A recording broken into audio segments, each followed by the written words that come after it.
In today's video, there are absolutely no winners. But before we get into it, I do want to let you guys know, if you don't already know me, hi, my name is Christina. Whenever I was 21, I was sentenced to 3 years prison in the state of Florida. So everything that I'm going to be talking about in today's video is going to be from my own personal opinion and my own personal perspective. Please remember to be kind to everybody, everywhere, in your everyday life, in your home, in the grocery store, and especially in the comment section down below. Please do not show hate to anybody, anywhere.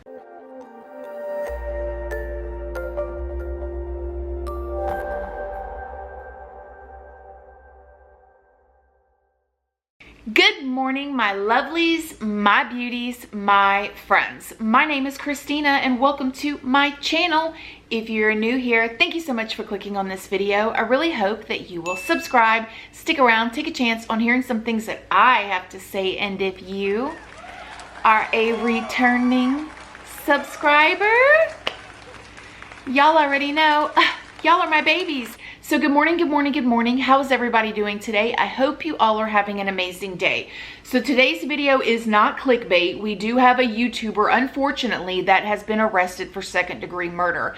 Now, before we get into this video, I do want to let you guys know that I really went back and forth about even doing this video. I've gotten so many requests to do this video, an overwhelming amount.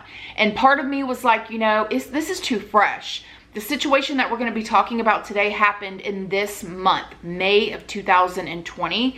And these are real people. These are real lives. You know, this story is not something that happened 70 years ago that's an old wives' tale or maybe is a spooky story or whatever. Like, this is legit just happened with two YouTubers, people that you can find their YouTube channels on YouTube right now, okay? But the more that I thought about it, I think there's a really good reason to talk about this and have a healthy conversation. So please, please, please stay all the way to the end of this video and let's just get into it. On May 10th of this year, 2020, Corey La Barrie was celebrating his 25th birthday. He posted a little Instagram story and was like, I'm about to get lit tonight. It's my birthday. I'm turning 25. I'm gonna throw a party.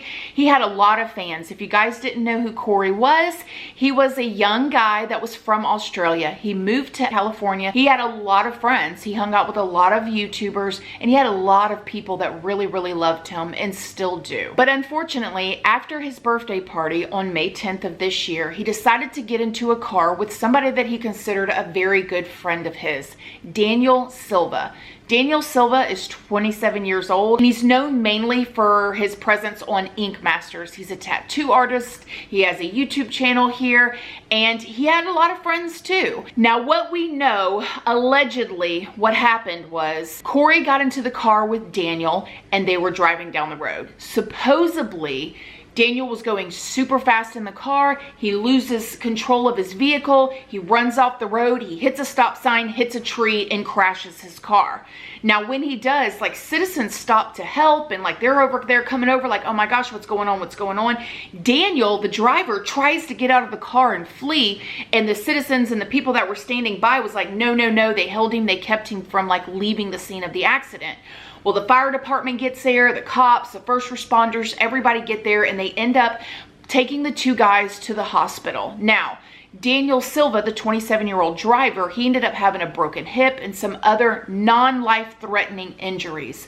But the passenger, who was Corey, the one that was celebrating his 25th birthday, died. He passed away. Now, right now, it's still unclear whether Corey died on the scene, on the way to the hospital, or at the hospital, but nevertheless, he lost his life. A mother lost her son. His brother lost his brother. And a lot of people on here loved him. They lost somebody that they looked up to and really cared about. Now, where things get kind of fuzzy is Daniel is claiming that he was not drinking. Now, this is the part that kind of trips me out. As of now, from everything that I've researched, and I've researched this, the police nor the hospital tested Daniel's blood alcohol level to see if there was alcohol in his system. Now, people from the party that was there, they're claiming that they saw Daniel drinking. I even saw somebody said that he was drinking White Claws and this and that, but I don't know. It's all alleged. I wasn't there, and they did not test his blood alcohol level. Once again, that's crazy to me. Typically, even they can, you know, there's multiple ways that they can do that. But supposedly the reason why his blood alcohol level was not checked was because he was injured and they were rushing him to the hospital.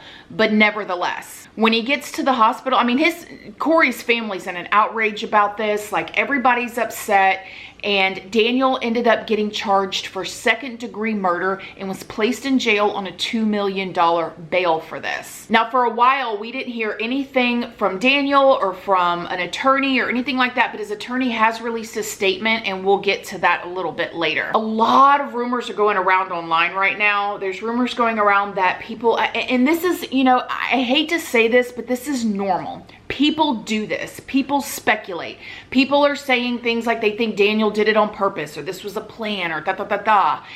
I personally do not think that. I think it was a very, very bad accident, very, very irresponsible accident, but nevertheless, he's been arrested for it and he's sitting in jail. Now, Corey's mom is rightfully very, very, very upset, and she's just started a lawsuit against Daniel and his company, saying that he was negligent and it's his fault that her son is dead and his irresponsibility and all that there and the other. So she's going after him for financial reimbursements, and although that will never bring her son back, I understand. Like, she is probably losing her mind. I just can't imagine. Like, no parent should ever have to bury their child. Now, on May 20th, Daniel went to court while he's been in jail, and he pled not guilty to the charges. His next court date is set for June 30th of this year, and he faces right now a maximum sentence of 15 years. That's what I found online. I don't know about that. If he gets second-degree murder, I just cannot understand how it's not like 15 to life. But what I saw was 15 years. So you guys in California, you guys can tell me. I mean, I'm not in California. I don't really know, but that was from the articles that I saw. So we'll keep going. Daniel's attorney spoke out for the first time on May 22nd, and this is what he said. "This is a horrible tragedy, and our hearts go out to Corey's family and friends. We are reviewing all of the evidence, and we will reserve a comment for later time. For now, it is most important that everyone involved is given the time and space to grieve." The mother released a statement on May 11th, the mother of Corey, and this is what she said. "My heart breaks right now. On my son's 25th birthday today, he was very drunk and got into a car with a drunk driver. The accident killed him instantly, and no words can describe the sadness I feel in losing a child. It feels so unreal, and I am overwhelmed with grief. I love you so much, Corey, and will miss you so much. It is just so unfair." Now that I have the foundation laid for you guys, I'm going to be giving you guys my opinions on some things here. First of all, my heart goes out to the family and everybody that loved him. If you guys just put on YouTube Corey La Barrie's name in there, you'll see tons of videos. I love you, people crying. He had so many people that loved him, and this is such a tragic accident, okay? I want to tell you guys that no matter if Daniel was drinking or not, if he was speeding, if he was, you know, being reckless, no matter what, he is at fault and he is liable for this, okay? Once you're breaking the law by speeding, you know, or drinking and driving, it is no longer necessarily a freak accident. You are committing a crime, and then anytime, I don't know how it is in California, but in Florida, if you are committing a crime and a death occurs, you will get a murder charge. If you guys don't know my friend Jody, she's been in that situation. I'll leave that video link down below, and you guys can hear her story. She didn't go anywhere trying to kill anybody. She didn't know anybody was going to get killed, but she was committing a crime. Somebody lost their life, and she faced a murder charge for it. That's just how it rolls. If you're committing a crime, that's how it rolls. Don't know about in California, but here in Florida. I personally do not believe these murder rumors that are going around about him. He may be charged with murder, but I personally do not believe it is premeditated murder, which is probably why they charged him with second-degree murder versus, you know, first-degree premeditated murder. Like, it was an accident. It was a very bad, negligent, just like his mother said, accident, and somebody lost their life. And dude, I just, like, my stomach, every time I think about his mother, my stomach just turns, because you have your 25-year-old son. He had his whole life ahead of him. Now, a lot of people are really, really super upset with Daniel because he tried to leave the scene of the accident. My personal opinion is, you don't know what, like, when you get into an accident that bad, he could have been in complete shock. He may not have known he was running, and I'm not trying to take up for him. I'm trying to talk logic here to you guys. unless you've been in an accident like that, you really can't tell what a person's brain thinks, the fight or flight mode. So I wouldn't hold too much against him in that incident. You know what I mean? He may have been, you know, like, you just don't know. When you hit your head, like, you can do all kinds of like crazy things. Like, I also want to speak on the fact that he's in jail with injuries. That is never like, if he has a broken hip, which is what I've heard and what I've read, I just cannot imagine, like, being in jail alone. Being in jail as a completely healthy person with somebody putting money on your books is horrible. Horrible. I can't imagine him being in there injured. Now, let me tell you guys something. As somebody who has made a lot of bad choices in my life, and if you guys don't know me, go watch my videos. I'm not going to bring them all up here. As somebody who has been in some bad situations and has been to jail, and then you wake up and you come out of your drunken stupor or whatever, it is a horrible feeling. Okay? Daniel, is in jail right now knowing that he had a direct effect on killing his friend. Did he purposely do it or shoot somebody or do something like that? No. But that guilt that he is dealing with in there, on top of being in pain, is horrible. So for everybody that's super duper mad at him, I get it. It's part of the grieving process. I get that.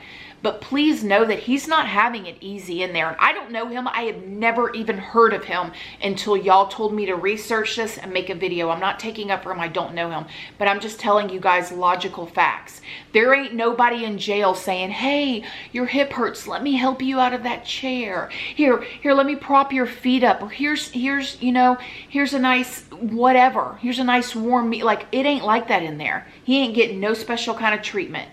And if he's really injured, he may be in solitary confinement or the infirmary where they have to keep an eye on you. And that's even worse, because then he's stuck in a room all by himself with nothing but his thoughts, his regrets, and what if I didn't have that drink? If he drank, I don't know. Or what if I wasn't going that fast? Or man, I shouldn't have took that corner like that, like so. And it happens. And when you make those choices, there's always a consequence to your actions. I'm not taking up for him, but I want you guys to know what he's probably going through in there.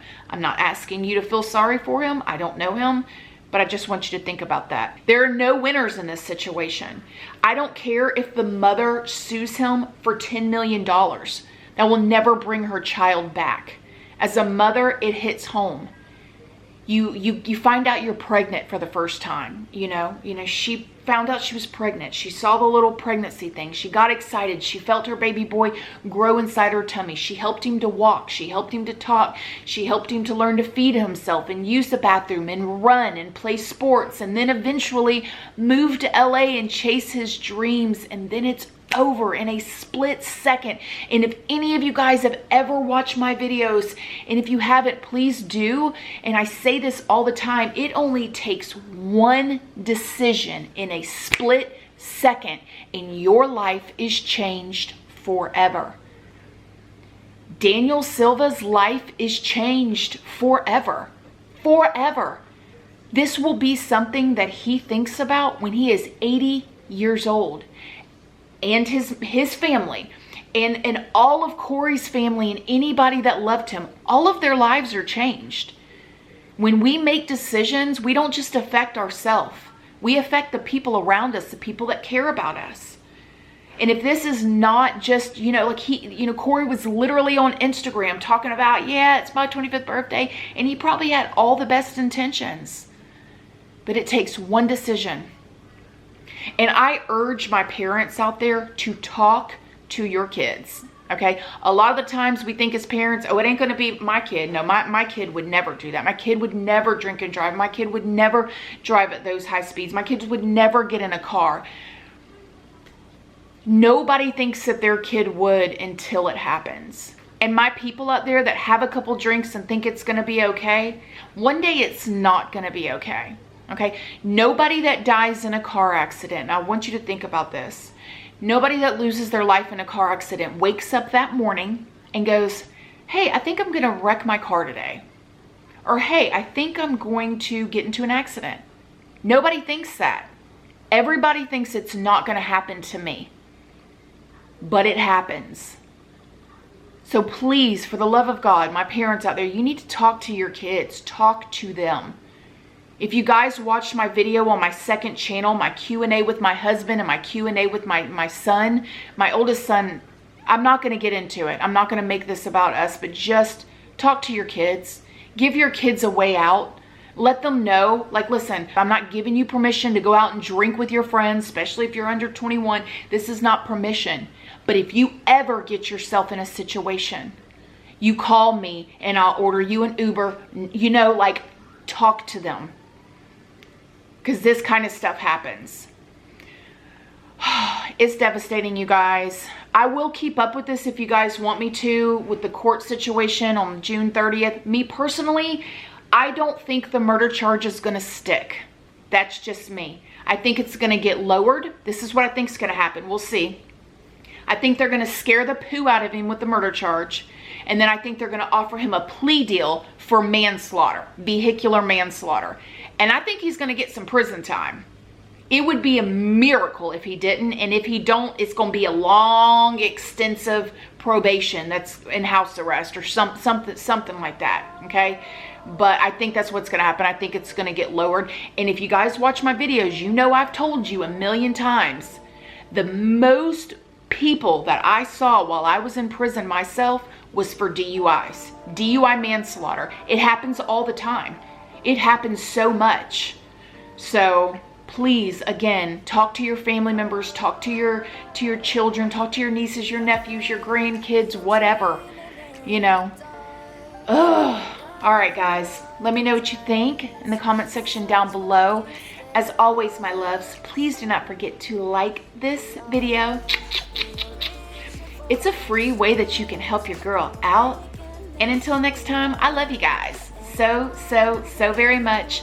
And I'll see you in the next video. Bye.